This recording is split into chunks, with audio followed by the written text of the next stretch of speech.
Hey, welcome back. So, in the last video, I was discussing my expenses during my Kuala Lumpur trip. So, I went to Kuala Lumpur this year in February, and from Kuala Lumpur, I visited Jakarta. So, this video will be about Jakarta, the expenses that I incurred to give you an overall budget idea, what you might be expecting about the costs and every other thing if you are planning to visit Jakarta. Now, I was there in Jakarta for 3 days. Okay, honestly speaking, there isn't that much to see, which is why I didn't spend much time in Jakarta. I stayed in Kuala Lumpur for 4 days, and then I stayed in Jakarta for another 3 days.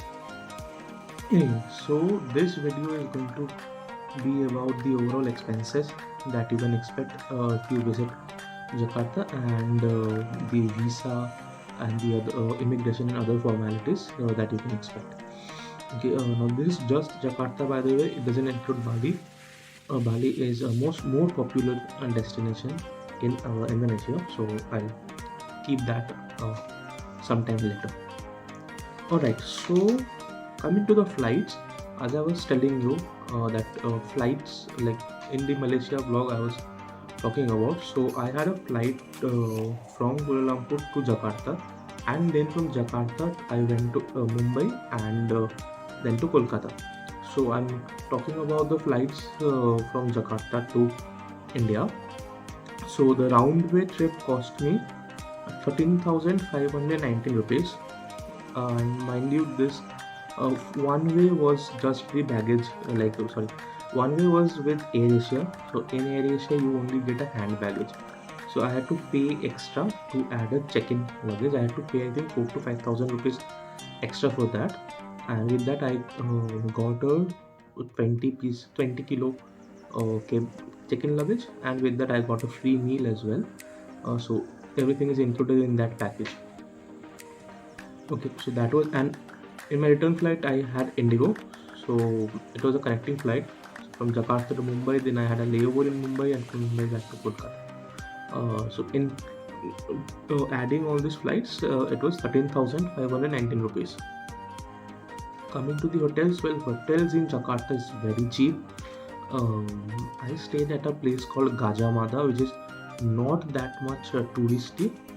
If you want to stay in tourist area, you might have to pay a little extra, but everything will be within your vicinity. I stayed at a little far away from the tourist area because I was just staying there for 2 days. So I figured out that the cab expenses will still be lesser compared to the hotel expenses if I stayed at a tourist place.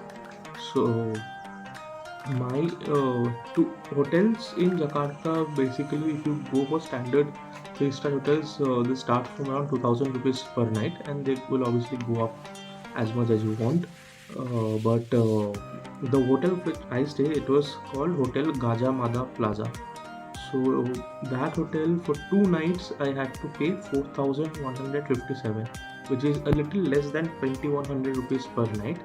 I was staying solo, so this is single occupancy charges, and this included breakfast. Coming to visa, well, Indonesia is not visa free unlike Malaysia, but you get an option of visa on arrival. So that is, I mean, you don't have to go through any visa formalities, just have to arrive at the airport and you can get a visa, and then you can proceed to immigration. But yeah, you have to pay for that. So visa fee in Indian rupees is around 3,000 rupees. You have to pay 5 lakh Indonesian rupiah, 500,000, and you get the visa for that. So that's around 3,000 rupees in Indian currency. You can also choose to pay with US dollar. With US dollar, it will come around $35. Then food. Well, again, food in in Jakarta is pretty much affordable. So I was there for 3 days, and I had my lunch and dinners only. And food includes food and water, by the way. And food bill was around 1,332 rupees, 1,332 for 3 days. So it's pretty affordable. Coming to cabs, well, this time the cab fare fees were a little on the higher side because first of all, I did not avail public transport anywhere in Jakarta. I only booked cabs. So if you are going to Jakarta, have the Grab app or the Gojek app installed on your phone. I saw Gojek has cheaper prices compared to Grab, but it makes you wait a little longer. Grab is more fast available, but it charges you a higher price. So I mostly switched between Grab and Gojek. So my total cab fare for the 3 days, including the airport commute, was 1994 rupees. So which is like 6 rupees short of 2000 rupees. So over here, I think if I had availed the public transport, it would have been better. But again, public transport system in Jakarta felt a little complicated to me. They have this facility called Sky Train, but it was a bit. It was very far from the place where I was staying, and I felt the network was a bit. It's not evenly spread out across the entire city. So if you go to the air, if you're staying at a particular place and you want to go to the airport, that is probably the best use of these kite trains. Apart from that, it's my personal opinion again, but it doesn't make too much sense. So maybe if the metro connectivity was better, like it was in the Kuala Lumpur, it could have been better. Anyway, still it's okay, because from the airport to the hotel, that was around, I guess, 500 to 600 rupees each way. So that was a little expensive. Coming to the entry tickets, I think the only places where I paid an entry ticket was to Angkor Beach, and then there were two places. There was Jakarta Bird Park, and there was underwater. There was an aquarium. I forgot the name. It was probably Angkor Sea World. Yeah. So these are the three entry tickets that I paid, and it cost me 1290 rupees, 1290. I mean, slightly expensive because you have to pay around 400 450 rupees everywhere to get an entry, but it's worth the price, I would say. And SIM card, so again, I booked on the Klook app. If you want to know about the Klook app, do watch the other video that I've shared on my Malaysia trip. Klook app is very handy when you want to get any entry tickets, or if you want to purchase a SIM card. So I pre-booked a SIM card which I got from the airport, and it cost me 615 rupees. In 615 rupees, I got 8 GB of data, which is valid for 7 days.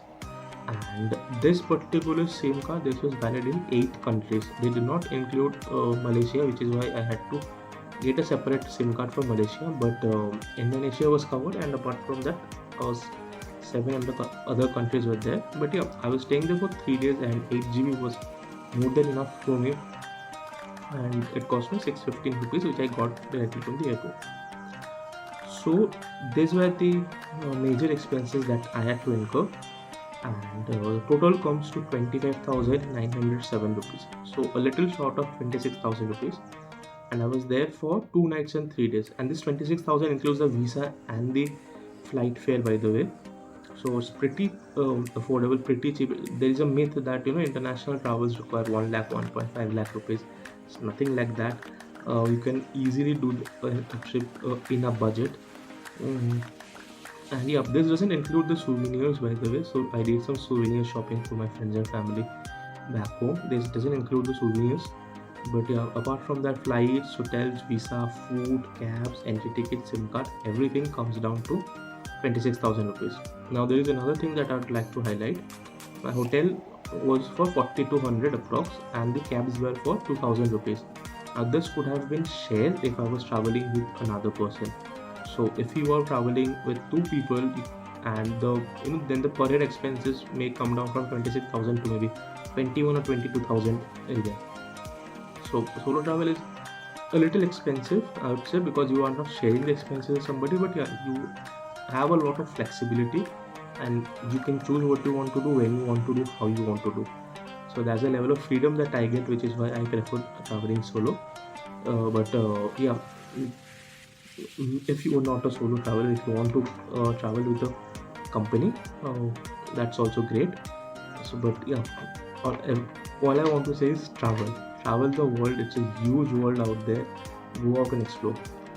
So that's it from my Indonesia trip. I hope you loved the video. If you have any questions, do let me know. I'll be more than happy to help you out with that.